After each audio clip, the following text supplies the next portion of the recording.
हे आहे ठोकशाही न्यूज 24, जिथे आवाज दाबला जात नाही, अन्यायाविरुद्ध वाचा फोडणारे.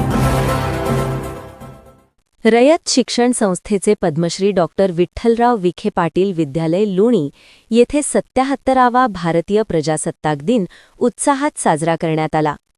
सोमवार दिनांक 26 जानेवारी 2026 रोजी पद्मश्री डॉक्टर विठ्ठलराव विखे पाटील विद्यालयात 77वा प्रजासत्ताक दिन उत्साहात साजरा करण्यात आला.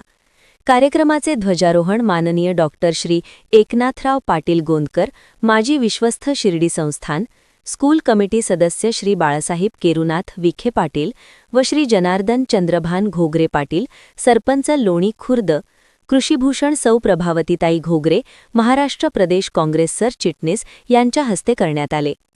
शाळेचे मुख्याध्यापक श्री रक्टे LC, उपमुख्याध्यापक श्री डहाळे SS, पर्यवेक्षक श्री भुसाळ सर व पर्यवेक्षिका श्रीमती कडू मॅडम यांच्या मार्गदर्शनाखाली नियोजन करण्यात आले होते. सूत्रसंचलन श्री किरवे सर यांनी केले. प्रजासत्ताक दिनाचे औचित्य साधून श्री शेख सर यांनी राष्ट्रभक्तीपर गीतांवर कवायत बसवली, तर RSPचे नियोजन श्री गोंदके सर यांनी केले. तसेच photo shooting Shri Gaikwad RJ यांनी केले, तर व्हिडिओ शूटिंग श्रीमती मडके MB यांनी केले. तसेच कार्यक्रमाचे आभार श्री सिनारे सर यांनी मानले.